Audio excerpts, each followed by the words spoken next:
Hello. Hey, everyone. Hey, Marie. Hey, Matt. All right. Awesome. People are starting to log in. We've got people from Italy here. Wow. Marie from Santa Clara. Matt from Seattle. Nice. Sunny Arlene. Seattle. Yeah. It's sunnier than Dallas today. We've just had nonstop rain. So awesome. Well, thank you guys so much for joining us today if you're watching, but also thank you to Marie and Matt for being a part of this webinar. We are super excited to have you guys today. So I know we're kind of going to be exploring a lot about artificial intelligence. Super hot topic, also kind of a confusing topic that I think there can be like a lot of misconceptions around. People aren't totally sure how to use it, how sales is going to evolve with it. So we're going to be talking about how sales is going to adapt to AI adoption, what AI is actually going to take over. Like, is it coming for all of our jobs? Is it just going to be like automating tasks for sales reps or for sales teams?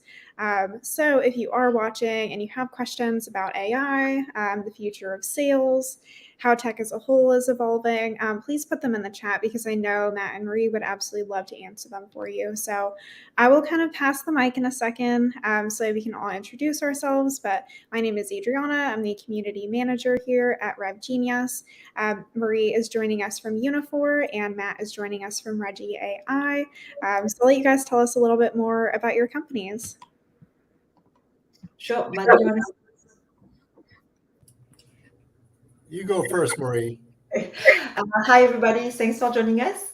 My name is Marie Brunet. I'm the VP of Sales for the Video AI Business Unit at Uniphore. Uniphore being the leader in conversational intelligence. I come from Facebook, Meta now, where I have launched a metaverse for enterprise application. And I jumped on the AI curve more than a year ago because I did think already then that AI was the future for sales. I'll pass it on to you, Matt. Thank you. Hello, everybody. My name is Matt Millen. I am the co-founder of Reggie.ai. We are solving the problem of driving higher engagement through sales messaging and helping reps personalize at scale in seconds, not minutes or longer. A little bit about me. I've been selling since 1987. So I started selling before there were corporate email, before the internet. I've had a front row seat to the infusion of technology into the selling process. And over the years, I've seen the problems that the technology has solved, and I've also seen the problems that new technology creates. And we're at a really interesting point right now where there's some really exciting technology that's solving problems for us, and it's also having us ask really tough questions. So really excited for the conversation today. Awesome. So kind of going back to the possible problems that AI is creating, I would really love to hear from you both. Like, where do you kind of see like AI going, specifically in the sales department? And kind of what problems do you think are going to come out of that? Do you want to go first, Marie? Sure, happy to. I think it's a super exciting time to be in sales, especially B2B sales, because of AI. I think we're just starting to scratch the surface of what AI can do for us in terms of so many aspects, right? Like, I'll let Matt talk about how AI can help with content.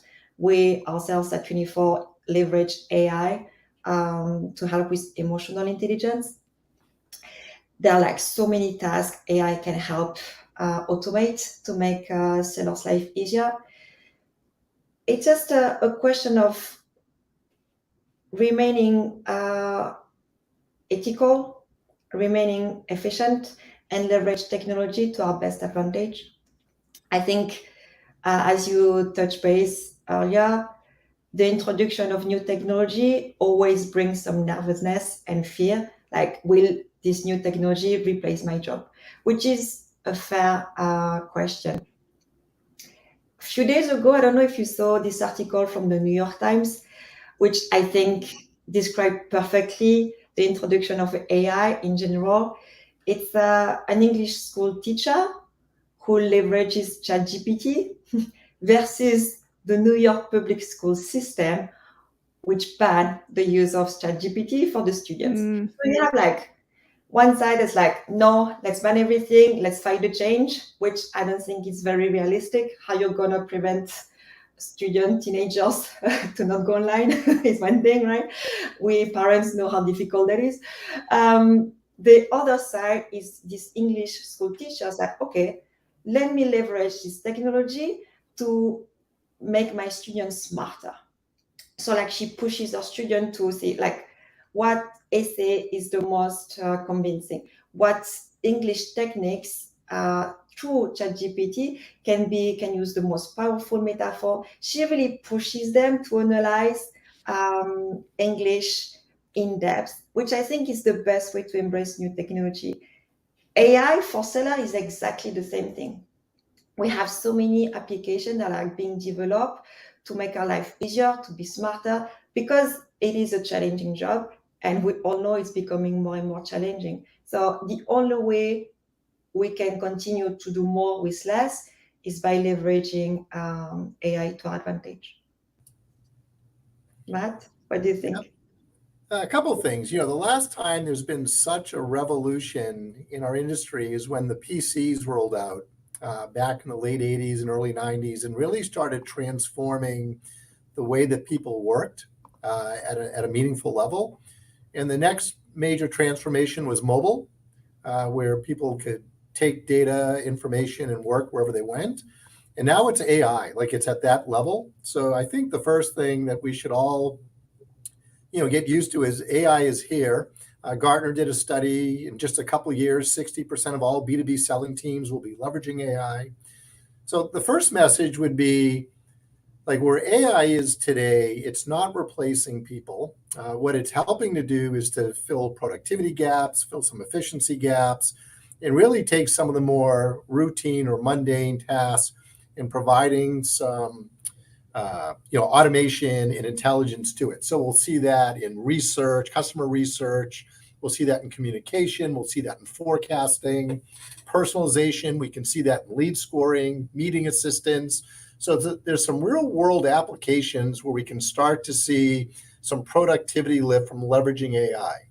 The other thing that I would say is today, AI does its best work when it has some human involvement and human interaction. So for instance, we believe that AI gets you 70-75% of the way there, and you're going to want to be able to look at what it created, maybe put a little bit of touch on it before you move it forward.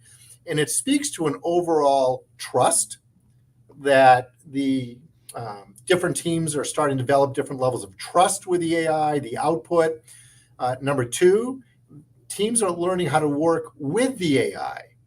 And you can start like by giving different inputs and different models, you can get different outputs. And so teams are learning, I call it dancing with the AI, like how to work with it to get really good output. So I think those are like some big considerations now and like learning. And then lastly, like how do you integrate the AI into your workflow? So like it's one thing to go into chat and get a piece of content, but like how does it embed itself into your day-to-day workflow? So how are your reps, your customer success teams leveraging the AI in their workflow to make them more effective and more productive? I love what you said, Matt. That's really. Oh, I'm sorry, Marie. Go I didn't ahead. mean to cut you off there. I just kind of wanted to ask, like, operationally, what tasks in a sales team or like within the sales process do you think are going to end up being automated, like within the next couple of years? As a follow-on, I think anywhere where there's a lot of redundancy, a lot of repetitiveness, like the same task being utilized over and over, requiring massive amount of people hours and figuring something out, because the AI just doesn't provide automation; it provides intelligence and then it provides insight. So it allows you to take this all the way through and be super useful. I think the big point here is that, we used to be behavioral, or we used to sell based on habits and bias, like how Adriana trained me or Marie trained me or what I've seen. And, we kind of pass that on. And so habits, like what you choose to do, is based on like what you've done. And the big difference here, and it's been happening over the last close to a decade, is we've been able to start using insights and data to tell us what's best to do. Like we get insights and data off our CRM, we get insights and data off our sales engagement platform, we get insights and data off our call coaching platform. And now, like, AI is providing insights and data in new areas. So, for instance, on the content side, like now we know whether our email content is good and whether or not it's resonating and how can we make it better. So what we're doing is we're expanding the ability to get insights off our actions and activities, understanding those dispositions even better, and allowing us to do better with what we have. Yeah, 100%. The most simple and first AI people can leverage is automating the to-do list, right? You're having a conversation with a client. If you promise this client you will follow up by doing this and this, and you don't, first thing, like big seller mistake, you destroy trust, right? So AI makes it very easy to track this and making sure that you actually follow up. But as Matt was saying, it is still a people-to-people business, first and foremost. We spent the last few years adjusting sales into a numbers game, which there was so much goodness in that, right? But we kind of forgot it is still a people-to-people business. People don't buy from their website the way if you purchase a new solution for an enterprise, you want to talk to an expert. The problem is it's becoming more and more difficult to get buyer's time, right? We used to, when Matt and I started selling, we used to control 100% of the sales journey. We used to go to a restaurant, like taking the time to go to the golf course.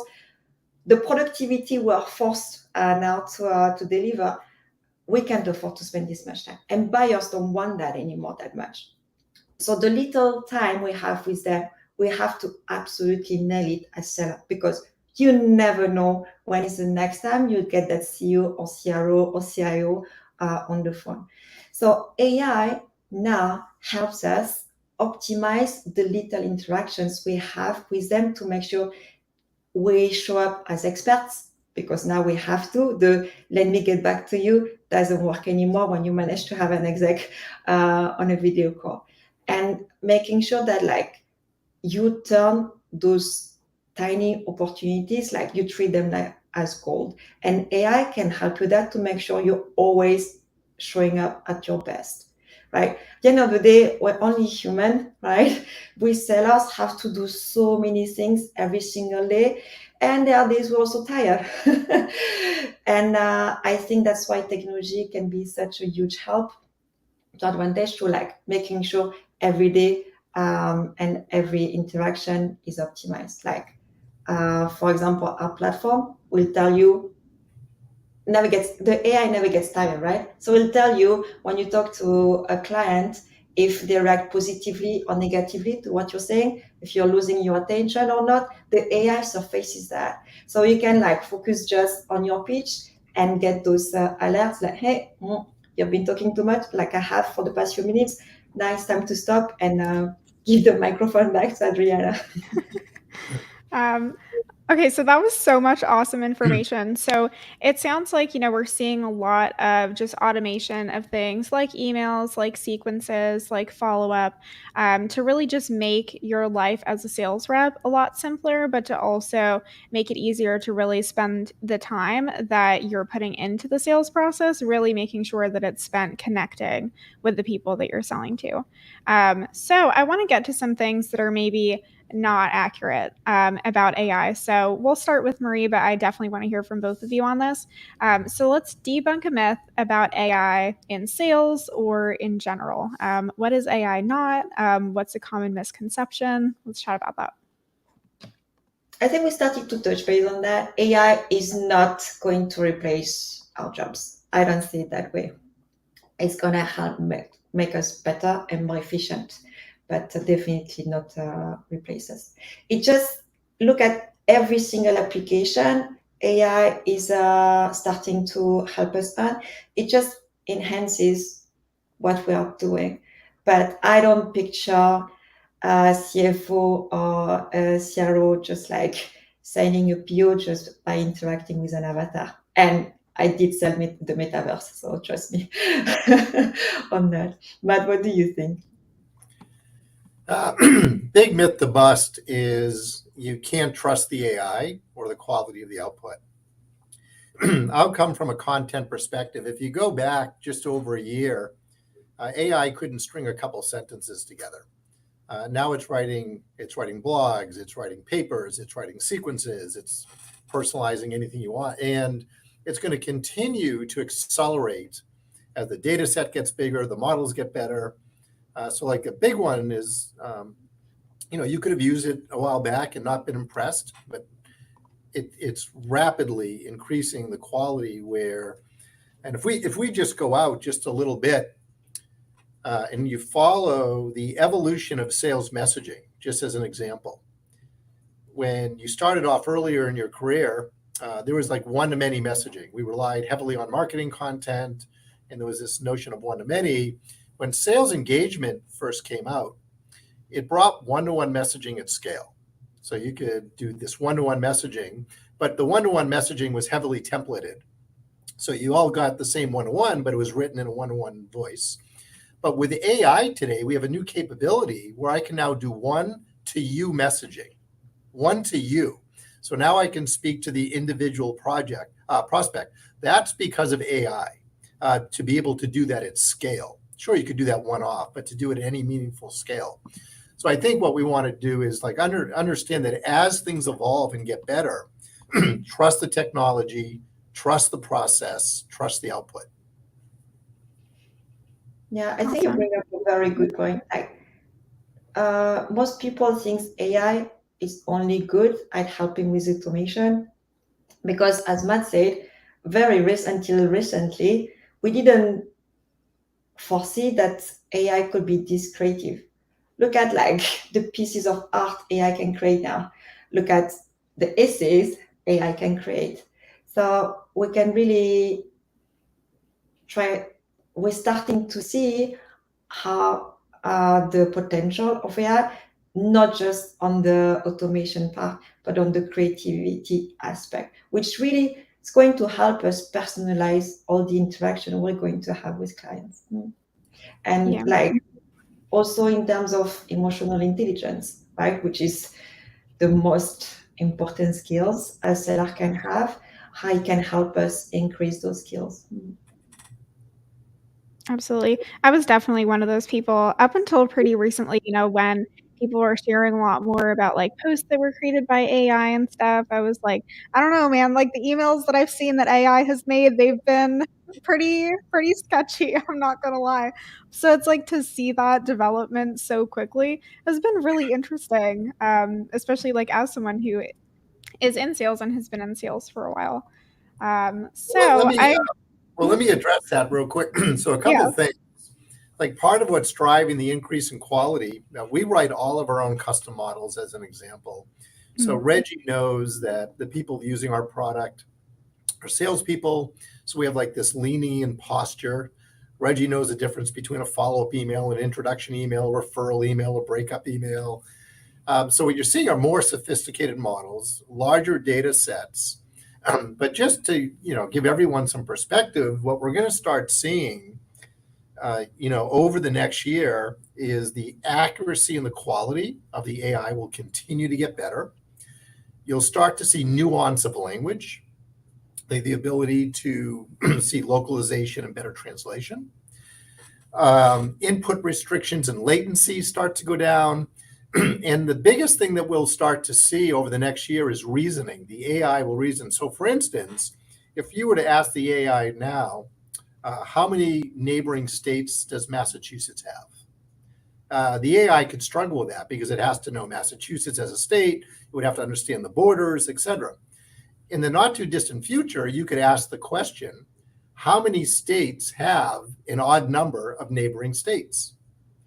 Now what you're asking the AI to do is understand the states, what a neighboring state is, how many have odd states.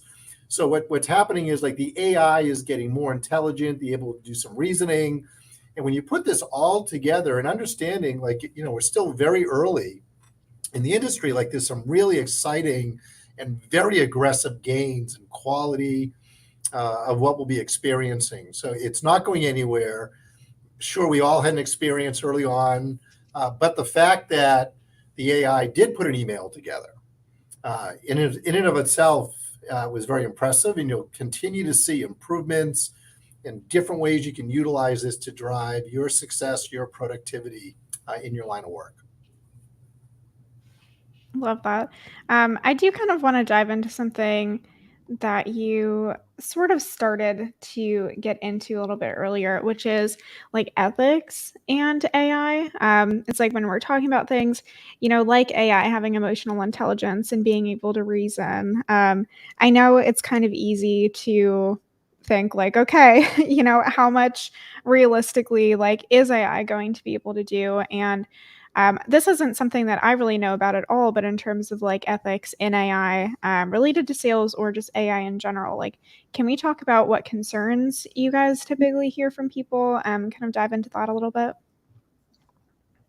I think I've been hammered with ethics and privacy and security from my metaverse days, and that applies exactly to AI in the same way.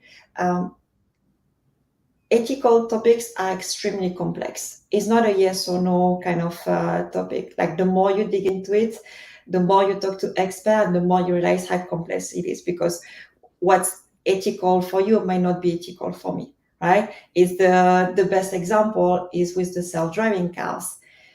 If you have to choose between if you cannot avoid a collision and you have to choose between crashing into a baby and an elderly person, which one do you choose? Which solution is ethical, right? It's very complex to code Yeah. an AI to make the right decision. There's none, right? So for me, it's the way we have solved it within the metaverse and how we're solving it at Uniphore is really about the intent. If your final intention remains as ethical as possible, if the use case you're building your AI for is ethical, then you have enough guardrails to make sure your AI is coded properly. But it's very complex. I'm curious about your point of view, Matt. That was a great answer, Marie. I think there's a few more things that I see, and maybe they're a little bit more pragmatic.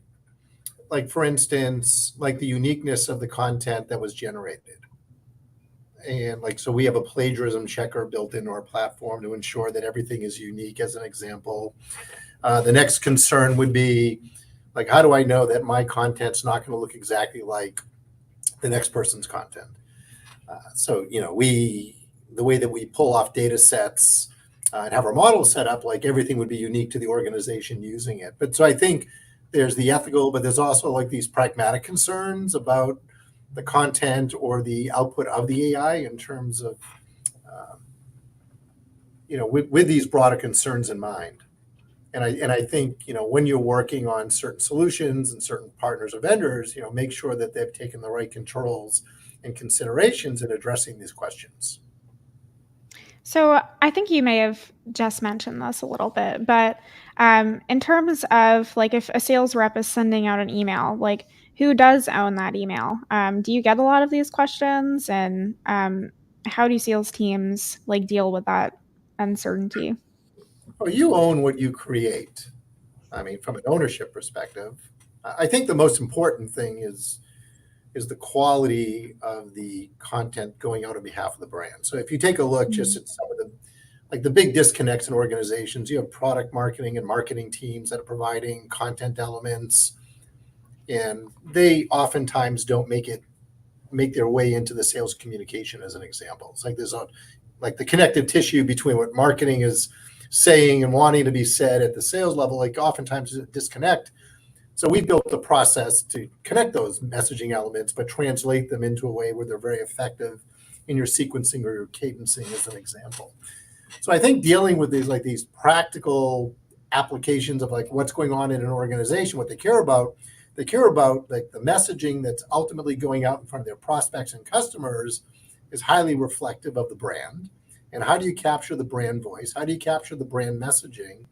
And AI can help there. Like this is another one of those areas that AI can help as we ingest your brand voice into the overall messaging and ensure that as the messaging goes out, not only capturing the voice, but specific to the persona that you're talking to, the pain point or problem that you're solving for relevancy, and your value proposition to establish credibility.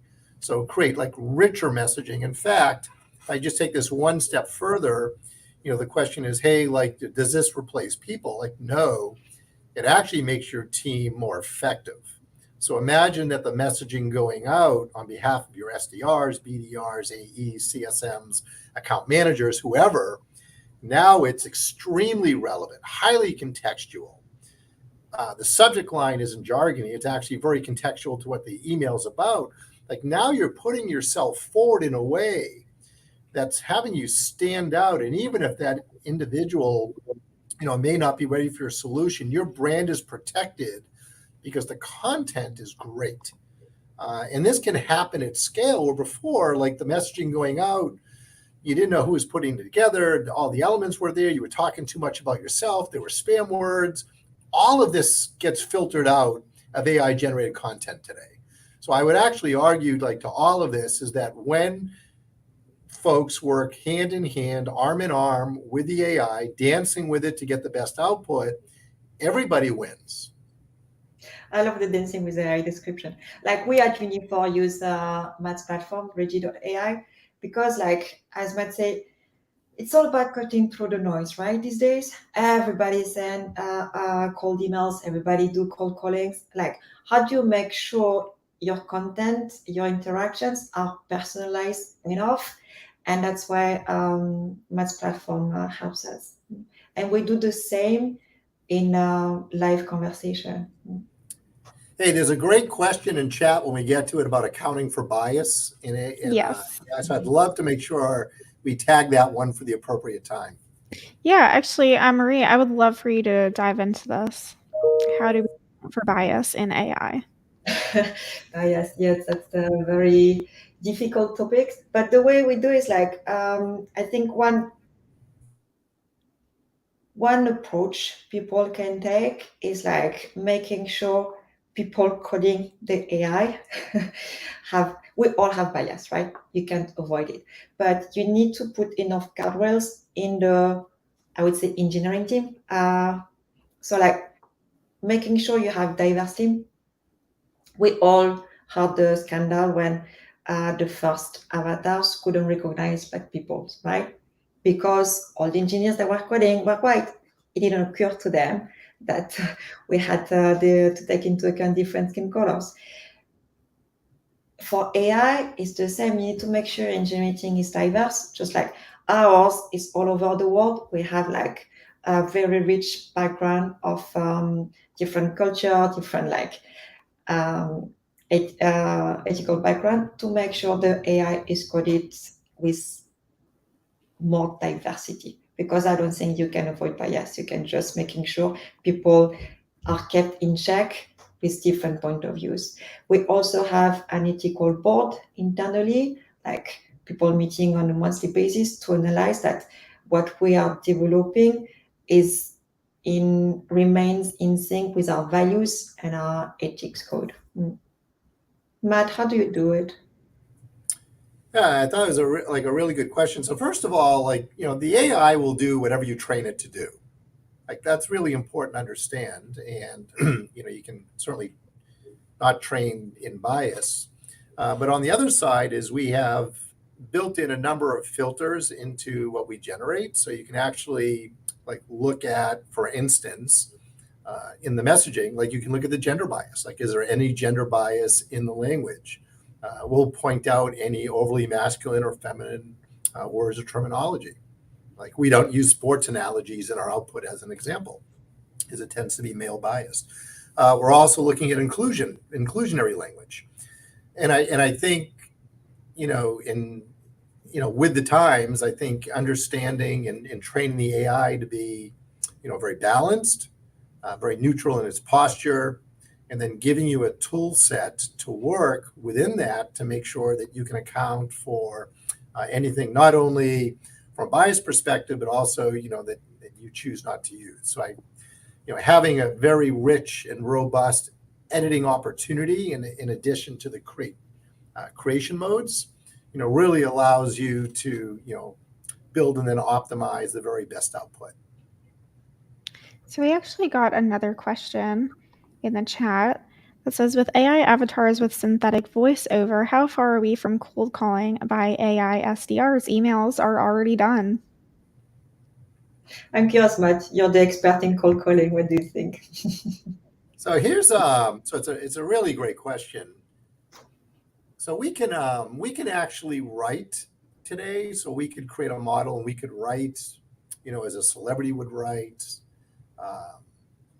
or create specific brand elements. We're not doing that on voice yet. And I think this goes back to the ethics. I think what you'll find, we'll take the technology so far. We're not going to be impersonating individuals.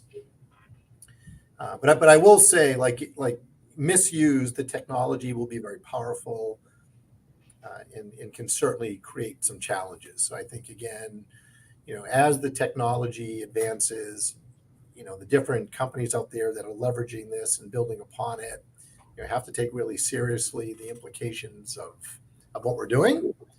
But you can certainly create avatars. Personally, I don't see robots making phone calls. There's still a great human element that has to exist. And Marie said it, it's a people-to-people business. No one's looking to take away that. And at some point in the phone call, you want to have fun. The whole notion of a pattern interrupt, how can I just get someone to come out of their blocking zone, give me a quick smile, and then just have a great conversation.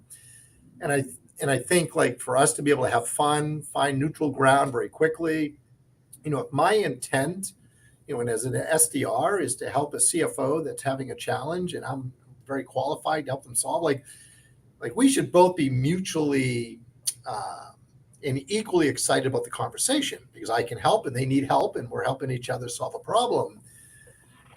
And that still is the fun part of work. When you take all the pressure of having to hit your number off, the best part is I'm actually connecting with someone and I'm able to help an organization solve a problem. And that's why most salespeople do what they do, because we help organizations win by helping them solve their toughest challenges. And I don't want to take that away from my SDR AE team, and I'm not looking for technology to do that for me. So, I'm sorry, Marie, go ahead. I do believe avatars have a place, have a role to play in sales. I've seen it already. Lots of my former clients used avatar to train sellers.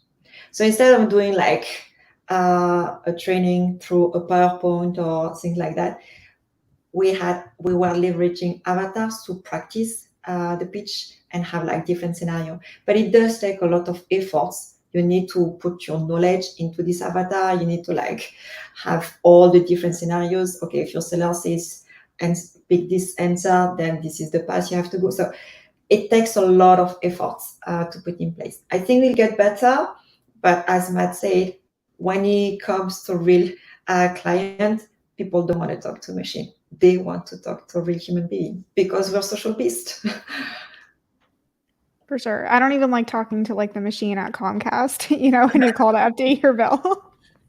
But so I know we've kind of touched on a few challenges about AI, more generally, but what challenges do you guys foresee about AI adoption, specifically in the sales department, with sales leadership, rolling out different tools, things like that?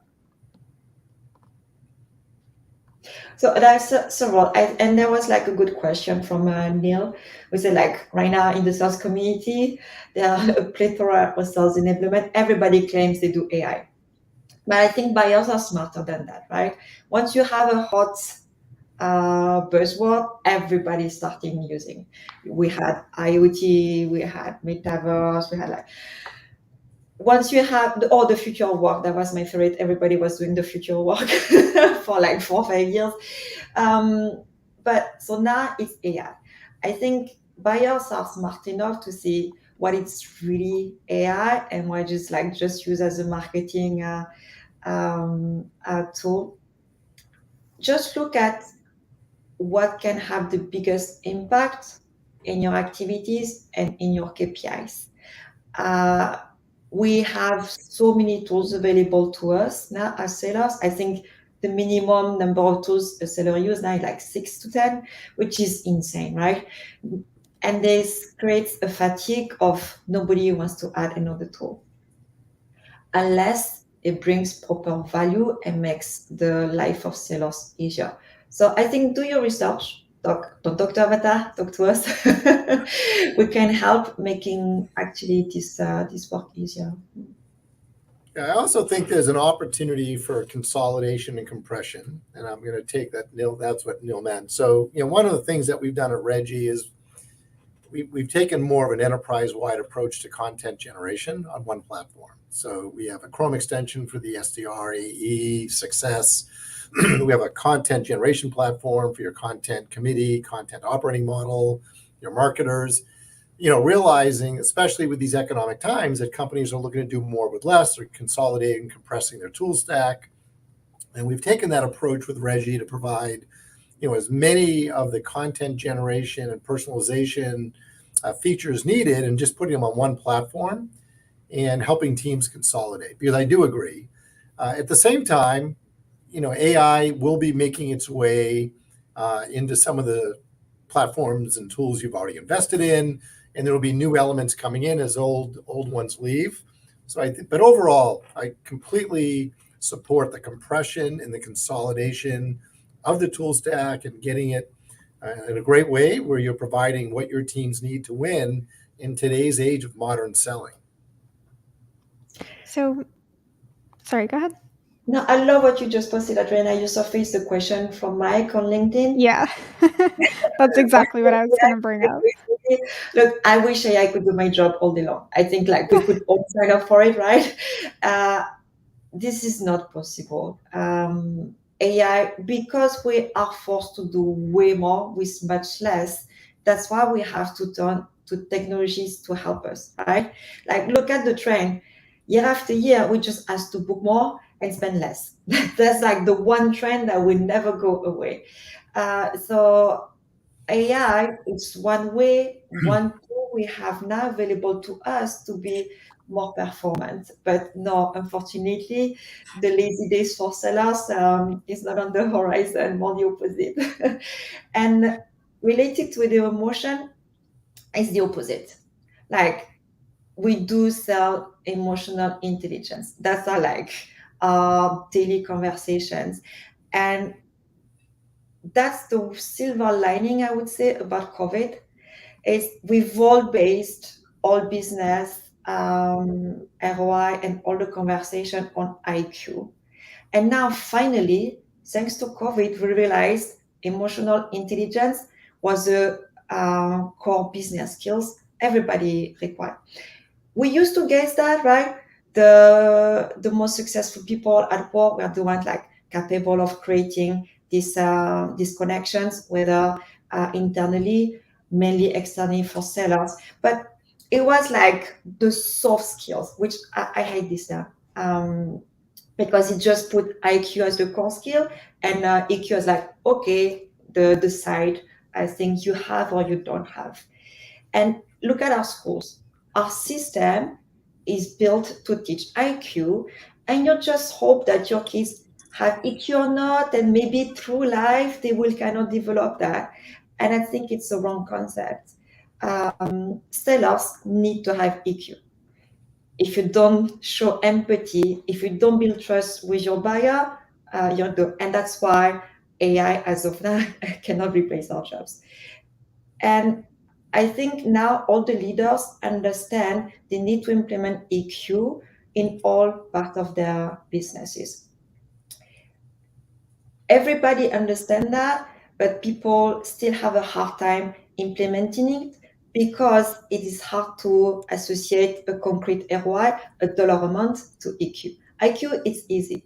But that's why AI helps us these days. It's like, okay, you improve your EQ skills. This is how much more your close win ratio is going to increase. This is how much more revenues you're going to book. And I think we're just at the beginning of this transformation where EQ will have a proper place in business conversation. And to the question, will AI make us lazy? Heck no. First of all, like, think of it this way, like AI frees you up from the mundane to actually do the part of the job you love, like more engagement, more phone calls, more connections. And using the AI is magical. Like, it is actually fun to use it. Like, no one loves using their CRM, but like it is a blast, like generating personalized content that you can use to connect with Marie. Like, it's because it allows me to do the part of the job I love to do. So like AI liberates you to do what you want to do. It will not make us lazy unless you want to be lazy. That's a separate issue. But like, it will free you up to do the part of the job you love, and it's the highest value interactions of you connecting with another human being. Awesome. So now that we've established that AI is not going to make us lazy, or it's a personal problem. Okay, so I do want to get into actually like the implementation of AI, like in a sales team or in the sales process. So, what's like the biggest mistakes that you two see from people trying to use AI in their sales process? Whether that's like to help them with emails or to just try to make their reps more efficient. Can we talk about that? I can start if you want, Matt. To me, it's like pick a use case, pick a specific application that's relevant to you and could make your life easier. And then use AI like to test how that impacts your own business. That's the most simple, straightforward advice I could give. If like the introduction of every new technology, if you try to like going broad and thinking it's going to solve everything, it's not efficient. Just pick one and see how that works, and then you expand. Does that work for you, Matt? Yeah, I thought that was great. I'll add a different one. So I think like a mistake people make is like just trying it once and using what they get, and not like really understanding like how important what you're telling it or asking it to do is in terms of what you're getting on the outside. So test around with it, try different approaches, try different angles, and not just like try something once and either like or not like the output. A lot of times, people aren't like always impressed what they get out, but then you look at what they asked it to do and it wasn't necessarily what they wanted. So again, like the AI is a model. It will do what you ask it to do. So be as precise as you can, and then you'll love what you're getting even more. But the more again, dancing with the AI, the more you can dance with the AI on the front end, the greater the output that comes back to you.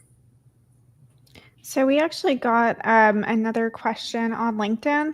I'm going to read it over here because it's kind of long. So Marina asks, what are your thoughts around the recent Times article? OpenAI used Kenyan workers on less than $2 an hour to make ChatGPT less toxic. She says this is an important matter when we speak about the ethics of AI, as many of these data labelers were or are a part of the global south. The article says the working conditions of data labelers reveal a darker part of that picture, that for all its glamour, AI often relies on hidden human labor in the global south that can often be damaging and exploitative. These invisible workers remain on the margins even as their work contributes to billion-dollar industries. As adopters of these powerful tools in our industries, I believe it's important we bring visibility to these issues and work to uplift the conditions for all people who contribute to this technology. If you guys had seen that article or had any thoughts around that. Excellent question.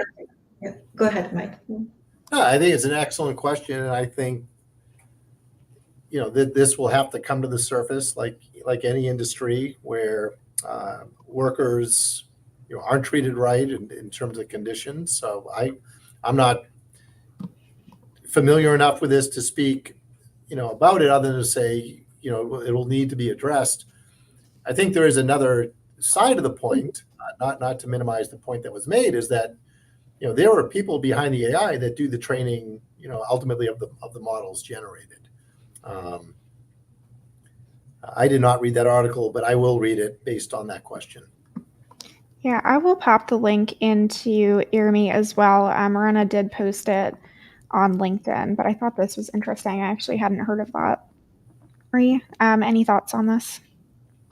Yeah, I think it's common in everything, right? You have good people, you have bad people who exploit others. I'm a big advocate for transparency. Whatever solution you pick, do your research, ask the questions, see who's behind it, what are the ethics behind the company you pick. So that's the only way you can help. If nobody gives business to those awful people, then they won't survive. So that's the only way we can influence that, and by surfacing like this person did, so it brings more visibility to those important topics. So we have one more question that came in on LinkedIn a minute ago, which is there a risk to authenticity by leveraging AI's capability to generate cold emails? I think we touched on this a little bit earlier, but just wanted to kind of circle back. There's always a risk, depending on what product you're using. Again, we use plagiarism checkers. We don't use templates, the data sets that we pull from, and the inputs that you're doing. So the authenticity is there, like the more that you think through what you're looking to get. And then there's always the opportunity to personalize what you've built, and you can hyper-personalize it as well.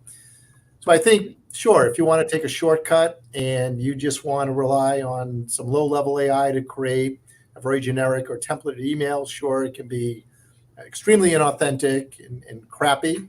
Or you can, use a great platform to generate it with the capability to, make it as rich as you want.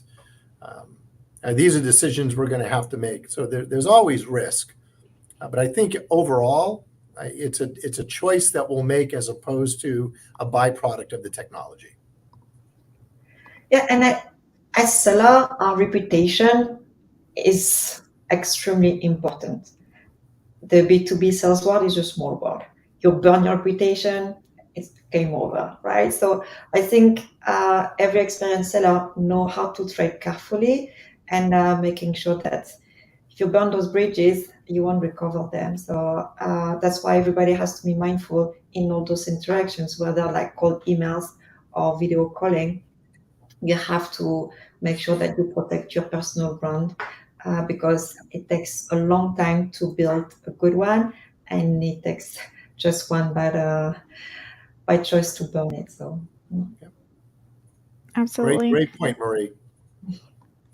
So I do want to get into what excites you guys the most about the future of AI, about the future of AI in sales. Marie, we can start with you on that.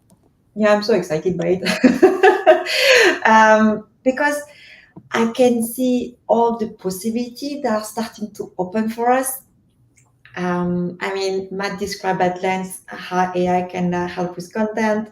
We use AI to help with EQ and setup, and it's just the beginning. Like, I think it's an exciting time to be in B2B sales because we're just at the beginning of this curve, and we're going to see so many countless opportunities that make that job exciting, right? Because B2B sales has been quite the same for a long time.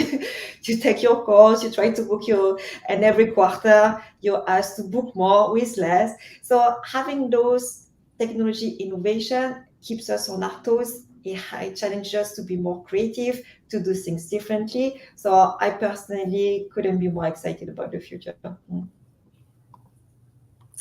Hear to that. That's great.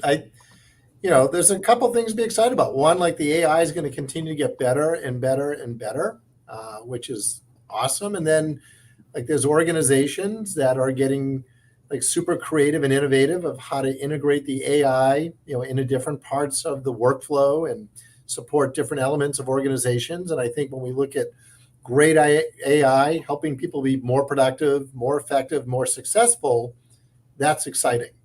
If you look at the stats, every year, like 50% of sales reps don't make their number. And as sales leaders, like that's tough. Like people entrust us to help them win. And when there's new technology that helps us be more effective and more productive, more efficient, we should bring that in for our organizations and provide the promise of winning. So I'm all about smart technology and a great application that fits into my workflow that helps my teams win more. Amen. For sure. So we only have a couple of minutes left here.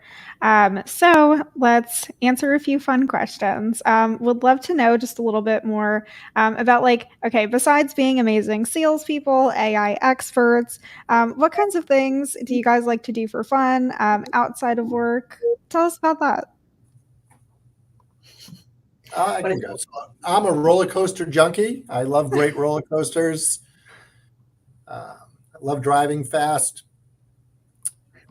Let me see what the AI tells me to say. Hold on a minute. Oh my gosh. No. I'm a thrill seeker. Like to stay moving, have fun. I like to interject fun into work, interject fun into my customer interactions.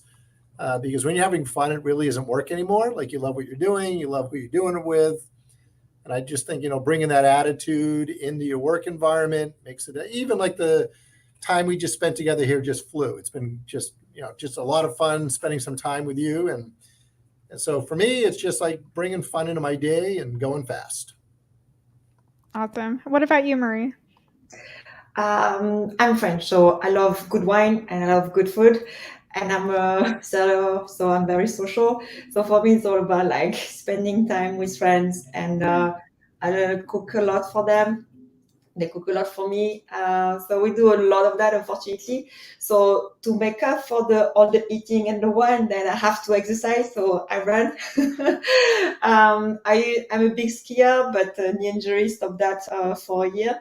So I'm running, doing some. I run after my kids a lot, so it keeps me on my toes. Yeah. How That's about you, awesome.